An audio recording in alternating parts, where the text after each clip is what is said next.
na-ekwe anyị nkwa asị na Atiku bụ the answer. Alụ na-apụda anyị ka ọgịnị do alụ na-apụda anyị Atiku eji abụ the answer. Atiku onye afọ ya bụ the answer.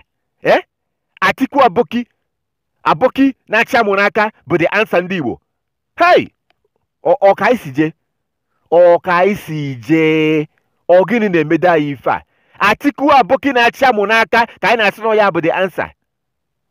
Chineke bụ the answer. Chukwu abịama, Chukwu okike abịama ndị Igbo, ọ ya bụ the answer.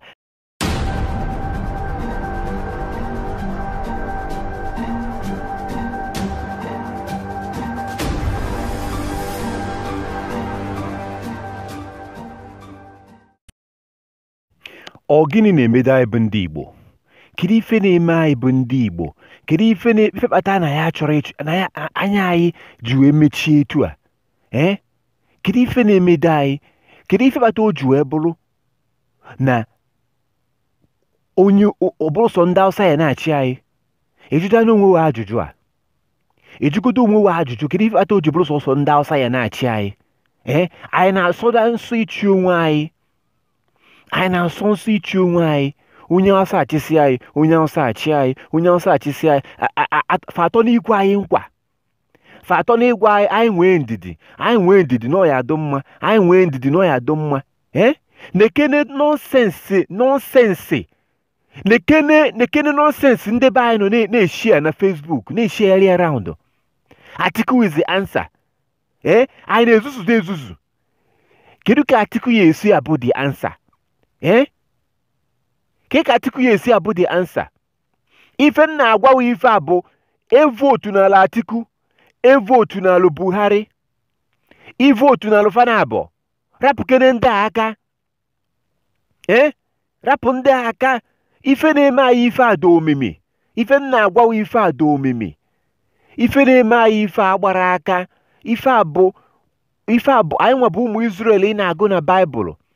Anyị nwa bụ ndị Igbo bụ ụmụ Israel ị na-agụ na Baịbụl. Ọ ya kpata ife a ji eme anyị. Ọ ya kpata onye Hausa achịsị anyị, onye Hausa achị anyị, onye Hausa achịsị anyị, onye Hausa achị anyị. N'enu ka isi n'anya si wee daa anyị. N'eka isi n'anya daa anyị. Arụ afọrọkwa n'anya o. Biko gụọ Deuteronomy chapter 28. Gụọ Deuteronomy 28. Biko were ife detuo ya detuo. Gụọ Deuteronomy 28 and Leviticus chapter 26. Ọ bụ na ị nwere Baịbụl, i were foonu wee Google oye. Jee na foonu ị taipụnye Deuteronomy chapter 28. Google oye. Ị gụọ the whole chapter ka i wee ghọta ife na-ekwu. Ama nne ya sị na nwoke ma na isi adọrọ nwoke ma mma. Kedu ife nwoke ma na-ekwu weribodo ife a? Gụọ Deuteronomy chapter 28 and Leviticus 26 ka i wee ife anyị na-agabiga kịta. Ndị Hausa ị na-afụ bụ ndị ilu anyị. Ọkwa ifo bụ Atikurigolu ọya aka njọ. Onwebedi ife ifo. Onwebedi ife ifo kịta. Atikurigolu ọya aka njọ. Ana m agwa kịta jee maki ya. Atikurigolu ọya aka ife na-eme ya aka njọ. Ewolu Peter Obi gosi anyị n'iru anyị na-amani enu. So ife nna akọwarụ ife a nwanne nwoke nwanne nwaanyị. Ife nna ayọ biko gụọ Deuteronomy 28. Deuteronomy chapter 28 and Leviticus chapter 26. Go ebe ndị a ka iwe ife anyị na-agabiga ife a. Ọ Chineke na-eme anyị ife anyị na-agabiga. Ọkwa ifo Atiku bụ onye ilu anyị ka ọ bụ. Atiku bụ one of our enemies. Ọkwa ifo Buhari bụ onye ilu anyị. Buhari bụkwa one of our enemies. Fancha bụ ofu ife. Fancha bụ ofu ife. Ndị niile na-afụ fancha bụ ofu. Ma Atiku o ma Buhari o fancha bụ ofu ife. Ndị a bụ ndị ilu anyị kafa bụ. Rapụfa aka ka anyị na-achị ya jekwuru Chineke anyị. Ka anyị na-achị ya kwuru Chineke anyị. Ife anyị ji n'ọdụdụ anyị nọtata bụ na anyị ekwere edebe iwu Chineke. Maka na anyị ekwere edebe iwu Chineke wee bụọ anyị ọnụ wee send ya ndị ilu anyị fa wee na-achị anyị. Ịgụọ na Judges chapter 6. Judges chapter 6 na Bible. Gụọ Judges chapter 6 from verse 1.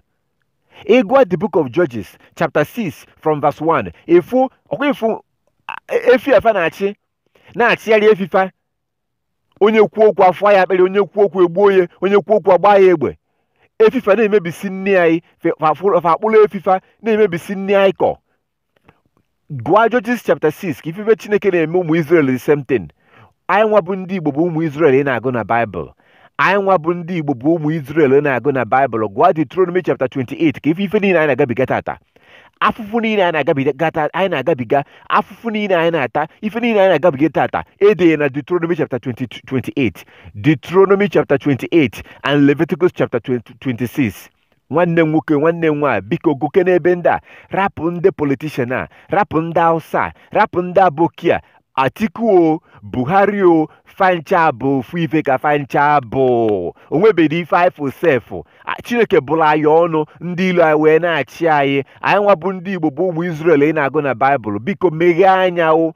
Ama na ikwe n'ife m na-ekwu, gụgodu Deuteronomy chapter 28, gụọ the whole chapter, and Leviticus chapter 26, gụọ the whole chapter ka i wee ghọta ife m na-agwa ọ. Chineke debe anyị n'ọnọdụ anyị nọ tata, na-ekwe anyị nkwa, asị na Atiku bụ the answer.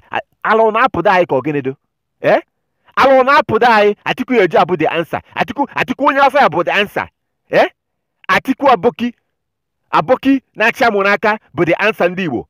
Hey, ọ ka anyị si jee, ọ gịnị na-emede anyị ife a? Atiku Aboki na-achị amụ n'aka ka anyị na-asị na ya bụ the answer. Chineke bụ the answer.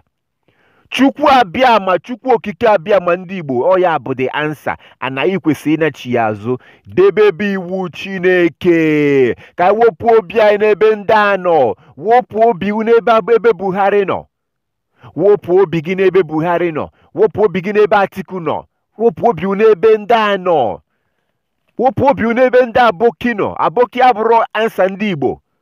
Atiku Aboki na-achị amụ n'aka abụrụ ansa ndị Igbo. Ka anyị were obi anyị tinye n'ebe Chineke anyị nọ, na-achị ya azụ n'iwu Chineke. Ebe a ka dị ansa dụ. Ọ ya kpata isi na anya ji wee daa ya etu ọ daa ya. Anyị bụ ọkụkọ banyere na ngige na egwu wee na-eme. Anyị nidi na-achị azụ, bido debebe iwu Chineke. Gụọ the book of Leviticus, the book of Numbers, the book of Deuteronomy. Ebe a ka ị ya afụ iwu Chineke. Ọ maka na anyị na-edisobe iwu Chineke. Ya kpata Chineke ji wee chụpụ anyị na anyị Jerusalem. Anyị wee akwakọrọ ngwongwo anyị bịa n'Afrịka, nọdụ ebe anyị nọ tata. Chineke wee zite ndị ilu anyị fa wee na-achị anyị. Gụọ Deuteronomy 28, Leviticus 26 ka i wee fife ndị nna agwa ife a. And also Luke chapter 21. Luke chapter 21. Ọkwefu ndị ị na-agụ na Baịbụl fa bụ ndị Igbo. Ma Kraịst o, ma Paul the Apostle o, ndị ama n'ihi go ebe ndị a ngwa ka i wee ghọta ife na-ekwu, ma eke n'anya ka ife na-eme ife a, ife na-eme ya gbara aka o, ife a na-eme ya gbara aka, ife a na-eme ya gbara aka. Gụọ Deuteronomy chapter 28, Leviticus chapter 26 and Luke chapter 21. Gụọ ebe ndị a ka i wee ghọta ife na-akọwala o. Gụọ ya ka i wee ghọta. Ịchọkwa kọntaktị ya m, ịchọ kọntaktị ya m na WhatsApp. So adị m ekwu na ngwasị ahụ ka rapụzie oke. Ịchọ kọntaktị ya m, ịchọ ka mụ na okwu mụ na bụ mụ na wee kwuo ka iwe ife na-akọwala ife a. Kọrọgoro m etu a n'ọnụ. Gụọ ebe ndị a ngwa ahụ. Wepụ obi na Atiku, wepụ obi na Atiku Aboki na-achị amụ n'aka, na-asịrị ha asị na ọrịgolu ife niile adụ mma. Ọ bụrụ eziokwu, ọ bụrụ eziokwu. Atiku rigolu onwere ife na-achị iche nje. Atiku rigolu ife ya aka njọ. Atiku rigolu ife ya aka njọ.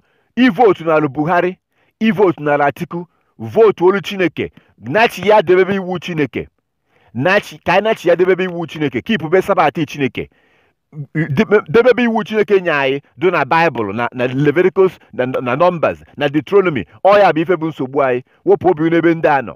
Ka ọragoro m etu a n'ọnụ, ka ọragoro m etu a. Ịchọkwa kọntaktị ya m na WhatsApp. Ịchọ ịdanlodo app m, enwe m app, Coming Kingdom app.